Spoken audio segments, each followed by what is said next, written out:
Mr. Speaker, Mr. President, members of the General Assembly, distinguished guests, and my fellow Marylanders. It is an honor to appear before this 437th session of the General Assembly to give a report on the state of our great state. It was on a snowy day just 2 years ago when I stood before you in this very spot, in this beautiful historic chamber, to take the oath of office as Maryland's new governor. I was truly humbled and deeply grateful for the opportunity to serve my fellow Marylanders. I was full of hope for our state, hope for our people, and hope for our future. Yet I was also fully aware that our state was facing some difficult challenges.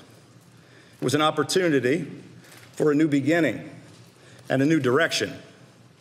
We pledged to put Maryland on a new path with a revitalized spirit of bipartisan cooperation, where we could seek common sense solutions to our problems, regardless of which side of the aisle those ideas came from. The work began immediately on day one to set a new course of economic growth, security, and prosperity for Maryland. And for 2 years now, we have been doing exactly what we said we would do. Working together, we've made tremendous progress, and I'm proud to report that the state of our state is strong.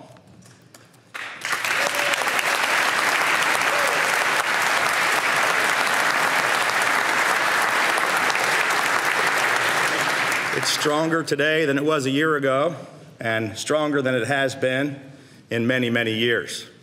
For 2 years now, working together with this General Assembly, we have chosen action over apathy. We have sought out common sense and common ground rather than disparity and divisiveness. Working together, we have not been defined by party or ideology, but by our common purpose and our united obligation to solve problems, to make progress, and to bring real and lasting change to Maryland.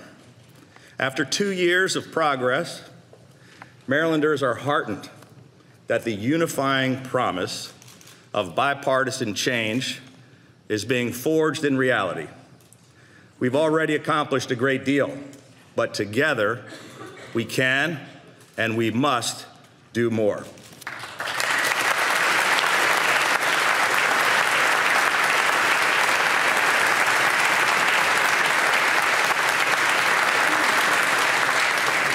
Beginning with our unwavering commitment to education. This is our third budget in a row with record funding for education. We invested another $6.4 billion to fully fund the legislative formulas.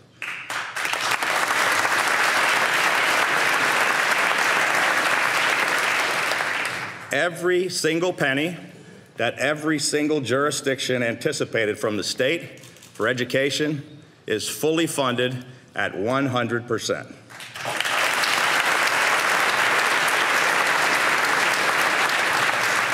In addition, we're adding another $334 million for school construction, and we're investing record amounts for higher education, with a budget that includes $1.35 billion for the university system, more than $256 million for Maryland's community colleges, and to continue to make our commitment to make college more affordable. We're providing an additional $17.5 million specifically for tuition relief, so that 14 Maryland universities and colleges can now cap tuition growth at 2% rather than the 5% they were proposing.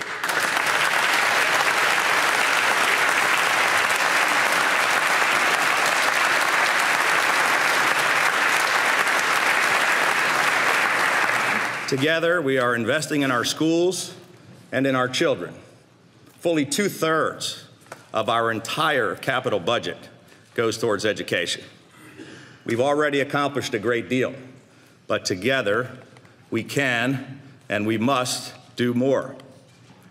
Every single child in Maryland deserves access to a great education, regardless of what neighborhood they happen to grow up in. Sadly, we still have students who are trapped in persistently failing schools. Last year, Democratic leaders in this assembly proposed legislation which provided $5 million, giving a limited number of deserving kids the chance to earn a scholarship to attend a private school.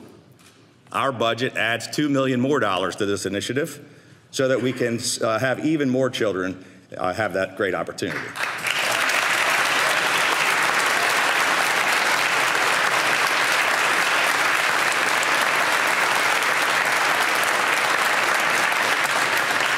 Let's also expand choices for Maryland families by passing the Public Charter School Act of 2017.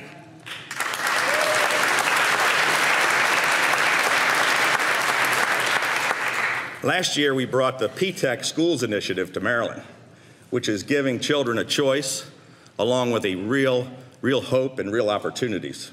So this year, we plan to double the number of P-TECH schools in Maryland.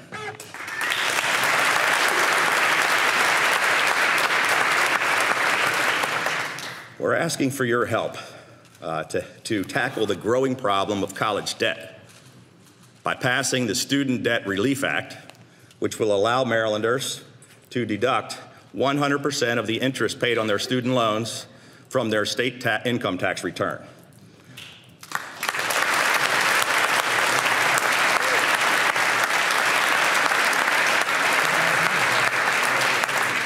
From day one, our administration has been focused on making Maryland more competitive, growing our private sector, putting more Marylanders to work, and restoring our state economy. I'm proud to report to you that Maryland has now moved into the top 10 states in the nation for overall economic performance.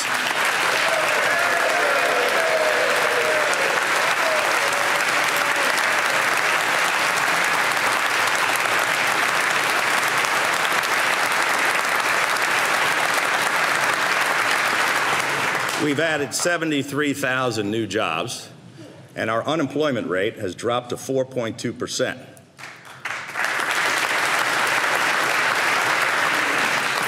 We created more new manufacturing jobs than all of the other states in the Mid-Atlantic region added together.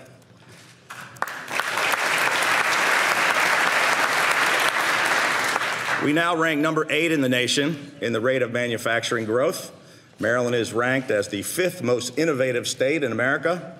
We rank 3rd in the country in entrepreneurial job growth, business growth, and our state has the 2nd lowest percentage of people living below the poverty rate in the nation.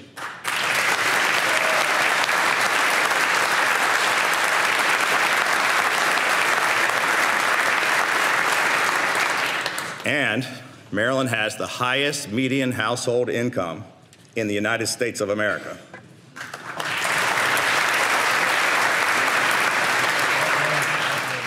We're experiencing tremendous job growth, business growth, and an exciting economic resurgence in Maryland.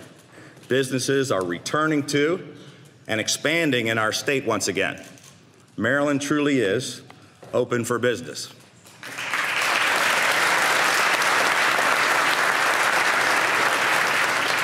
We have already accomplished a great deal, but together we can and we must do more. The reality is, that was a fake almost. The reality is that not all Marylanders and not every jurisdiction in our state are seeing the same level of economic success. We still have Marylanders who are struggling in parts of our state like Baltimore City, Western Maryland, and the Lower Eastern Shore, where unfortunately unemployment is still higher than it is in the rest of the state, which is why we must come together to enact the Maryland Jobs Initiative, an innovative, bipartisan proposal which will provide incentives for the creation of thousands of jobs in the places that need them the most.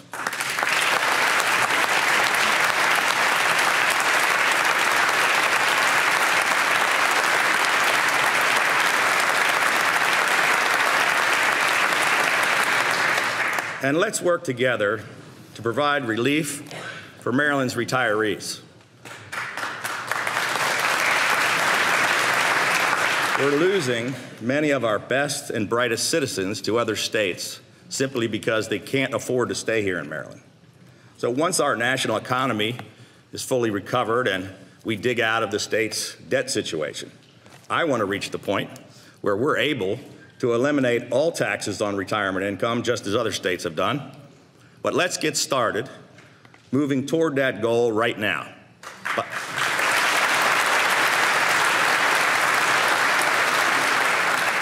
By passing the Hometown Heroes Act to eliminate income taxes on the pensions of those who have put their lives on the line for us, our retired military, police, fire, and first responders.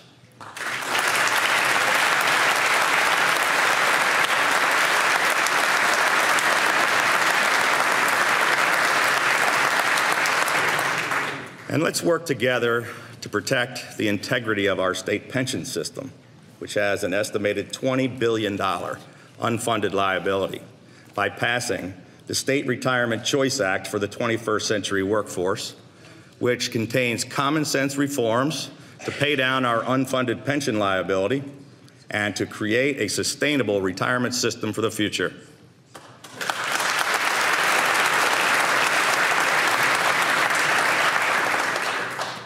Three years ago, when not many people were paying any attention, we began to shine a spotlight on the rapidly growing heroin and opioid crisis.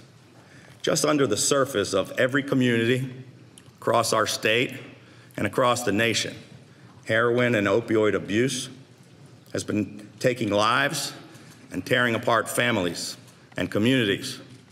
One of my first acts as governor was to create the Heroin and Opioid Emergency Task Force. And I want to thank Lieutenant Governor Rutherford for his continued leadership on this issue. Thank you.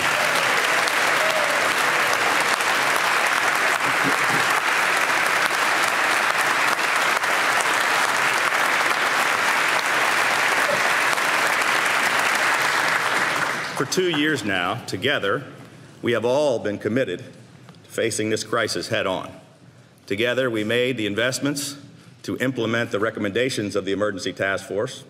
We've gone after it from every angle, including education, treatment, interdiction, and law enforcement. We've made strides, but this crisis continues to grow out of control all across our country.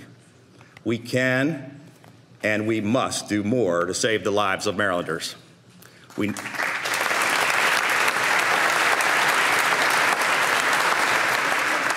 We need your help to enact the multi-pronged Heroin Prevention, Treatment, and Enforcement Initiative, and to pass the Prescriber Limits Act of 2017 and the Distribution of Opioids Resulting in Death Act. We must commit to doing whatever it takes to address this crisis, and no state can do it alone. Nearly all of my fellow governors of both parties have joined with me to ask that the federal government finally get engaged in this national crisis.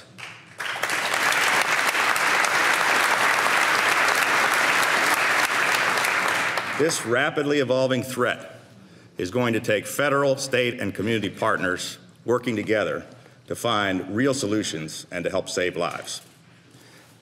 Last year, we worked across the aisle to enact the Justice Reinvestment Act, which is the most important criminal justice reform in a generation.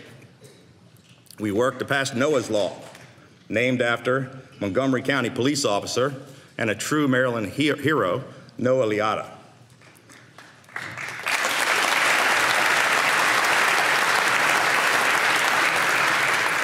We've already accomplished a great deal, but together we can and we must do more. This year, we plan to work with you to enact our Justice for Victims initiative, to improve services for the victims of crimes and to reduce the number of future victims of crime.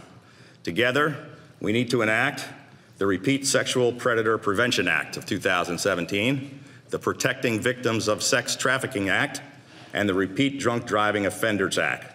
All of this legislation will help make Maryland safer and will protect the lives of our most vulnerable citizens.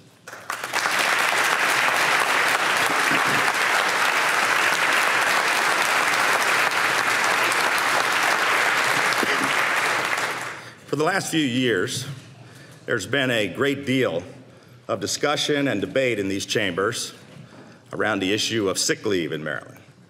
Employees without this benefit are sometimes faced with hard choices about health and welfare, like whether to risk showing up to work sick or not receiving a paycheck. So let's strike a compromise, considering the needs of Maryland employees while not hurting our small business job creators.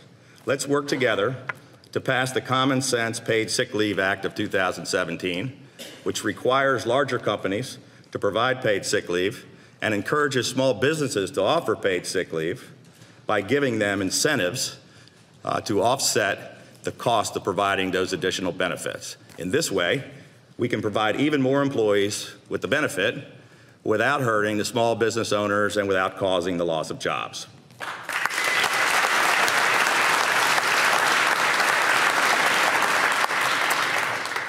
Together, we have been leading with bold initiatives to safeguard our environment. In just the first few weeks in office, we successfully negotiated a compromise phosphorus management solution, which was a huge step towards protecting the Chesapeake Bay. We invested the most ever in history in the Chesapeake and Atlantic Coastal Bays Trust Fund. And again this year, we're fully funding bay restoration efforts. We restored $60 million previously drained from program open space. We pushed for landmark legislation which cemented our state's position as a national leader in combating greenhouse gas emissions. We enacted legislation expanding the Climate Change Commission, and after years of the problem being ignored, we are finally seeking innovative and cost-effective solutions to reduce the sediment, nitrogen, and phosphorus pollution which flows down the Susquehanna River over the Conowingo Dam and which is a serious threat to the Chesapeake Bay.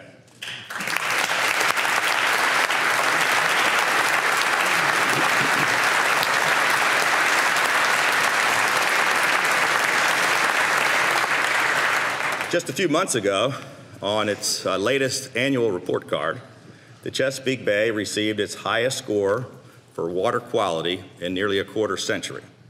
The amount of nitrogen, phosphorus, and sediment in the bay has dropped dramatically compared to recent years. We've been aggressive, proactive, and innovative in our efforts to safeguard Maryland's environment. We have made a great deal of progress, but together we can and we must do more. This year, let's make targeted common sense investments to support our green jobs initiatives and to attract private investment for clean energy projects in our state. We need your help to pass our Clean Cars Act of 2017, which will increase our investment in both electric vehicles and in the charging station tax credit programs, and help us pass the Clean Water Commerce Act to enable the purchase of nutrient reduction credits, a cost-effective, market-based solution that will allow the state to help meet the Chesapeake Bay Watershed Improvement Plan goals.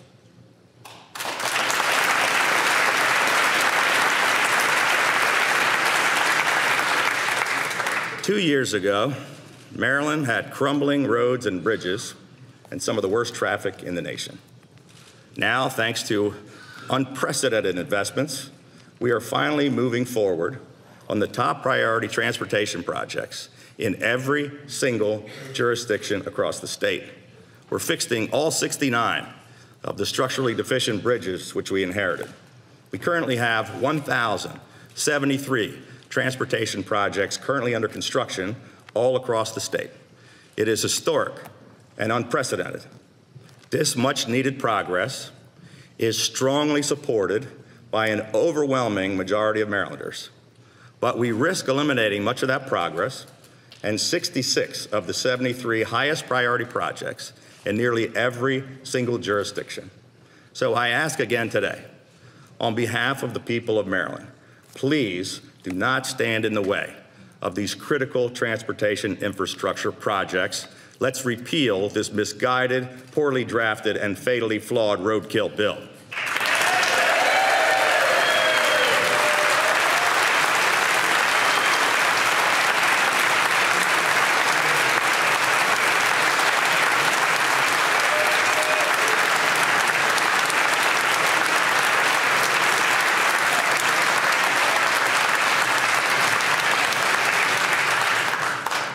It is an honor and a privilege to serve in this historic State House, where many great men and women have served and where many great things have been accomplished. But sadly, that rich history and proud legacy may be tarnished by those who have failed to uphold the solemn oaths of office which they took to maintain the public trust. The immense responsibility we have as public officials is to always conduct ourselves in a manner that is deserving of the trust that the citizens of Maryland have put in us. We cannot allow the unethical behavior of the few to tarnish the goodwill of the many. Together, we have a shared obligation to restore the public trust by enacting the Public Integrity Act of 2017, which will place additional restrictions on both the executive and legislative branches of state government. Help us finally bring the transparency that Marylanders want and deserve by passing the Legislative Transparency Act, which provides for all sessions of the General Assembly to be live streamed to the public. And let's remove the last vestiges of an archaic political patronage system, which enabled criminal acts to take place. Let's finally clean up this mess by enacting the Liquor Board Reform Act. And isn't it time that we finally pass the Redistricting Reform Act so we can remove the politics and the politicians from drawing their own district lines?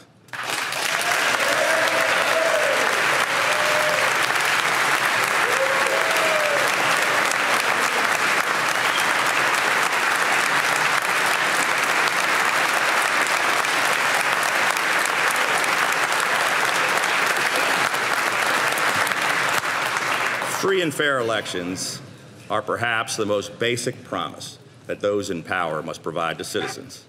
People of Maryland desperately want and certainly deserve balance, fairness, and bipartisanship in our state.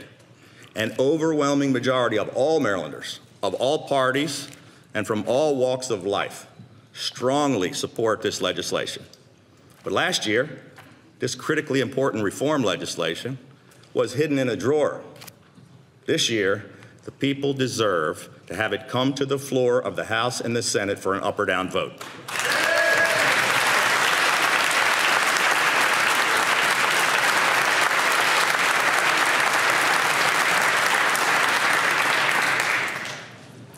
Too often we see wedge politics and petty rhetoric used to belittle our adversaries and inflame partisan divisions.